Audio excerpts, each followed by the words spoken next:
Hey everyone, my name is Shipei. Today I will share some practical ways that we can better support autistic students in our high school. So this training will give updated information about the autism, explain why inclusion matters, and provide strategy that you can use right away. The goal is not to fix our student, but to create a school environment where all students can succeed. So here are some key facts about autism spectrum disorder, or ASD for abbreviation. ASD is a neurodevelopmental difference that can affect communication, social interaction, and sensory processing. This means that students may communicate, learn, or experience the environment in different ways, and about 1 in 36 children in the United States are identified with autism, according to CDC report. Autism affects children from all racial, ethnic, and socioeconomic backgrounds. It is important to remember that autism is a spectrum, so every autistic person is different. Some students may have strong talent in areas like music, art, math, or pattern recognition, while others may need more support in daily activities. There is no cure for autism, but there are like effective support and intervention that we can provide, that we can help our students build skills and succeed with the right support from families, the right support from educators like us and communities. um, Autistic students can thrive in school and beyond.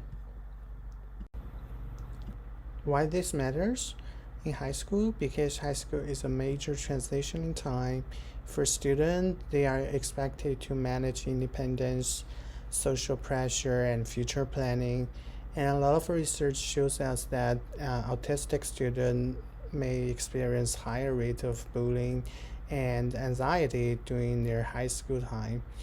And many self-advocates remind us that autism is not is actually a difference rather than a deficit, and that students deserve dignity and autonomy.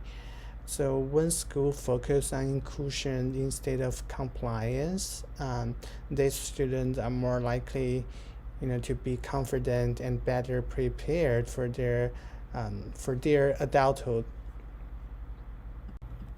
So here are some interaction tips that we can use when we are communicating or when we are teaching them. First, we can use clear and direct language. Many autistic students interpret words very literally.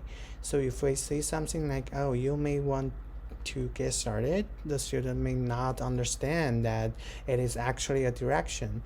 So instead, we can say something like, "Oh, please begin question one right now." Uh, so the student may get it very, quickly. So clear steps reduce confusion and anxiety for them.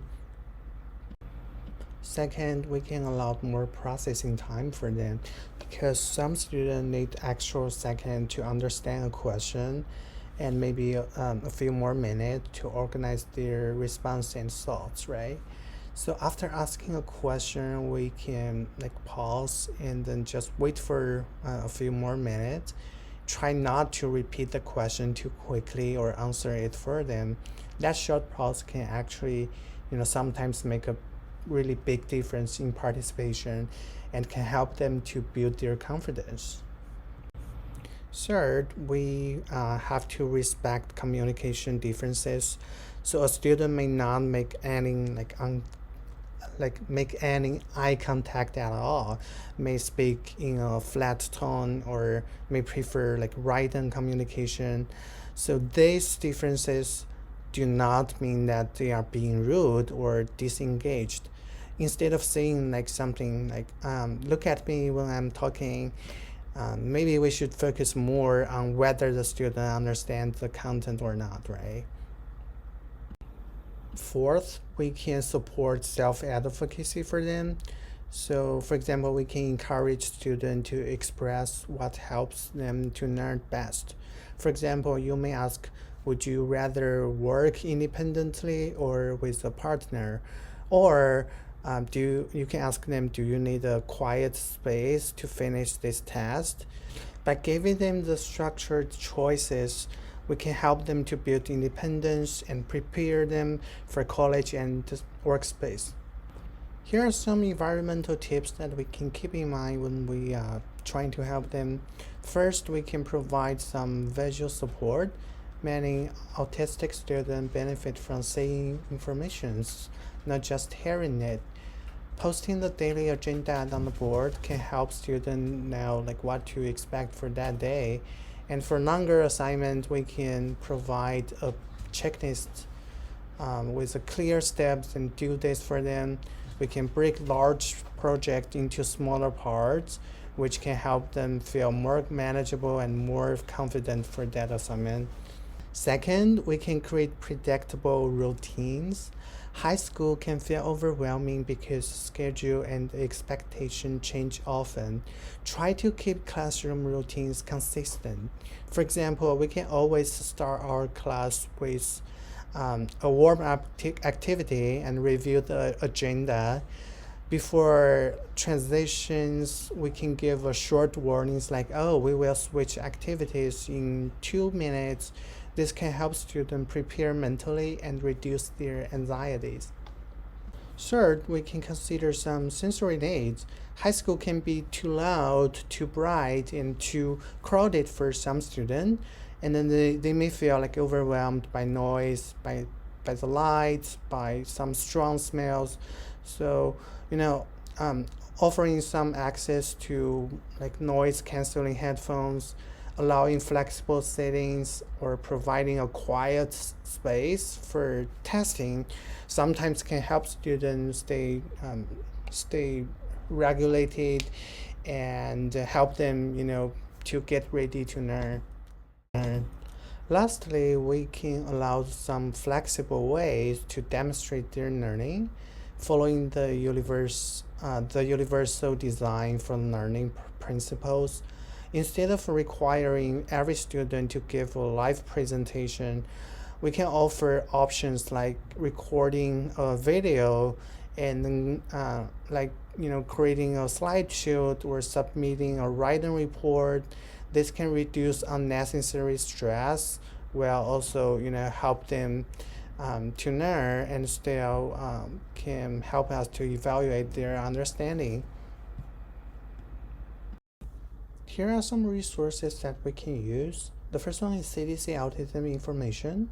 So the CDC provides up-to-date data, prevalence statistics, and basic information about ASD. These resources can help us understand the current research, common characteristics, and evidence-based practice. It is useful for building fundamental knowledge about autism. And then the second one, ASAN, is made by autistic individuals and provide resources focused on neurodiversity, inclusion, and student right. This can help us better understand autistic perspectives and avoid deficit-based language. It can promote the dignity, autonomy, and student voice. Lastly, we can use the universal design for learning guidelines. CAST provide practical tools for implementing UDL in classrooms. So we can use this guideline to design lessons that offer multiple ways to engage, to represent information, and to evaluate students' learning. Here are some key takeaways and commitment we should remember. So autism is a difference, not a deficit, and clear communication and predictable environment can help students to learn, and most importantly, to help them to prepare for their future. And small adjustments can create big impact sometimes. Also, we should always remember that inclusion strengthens our entire school community.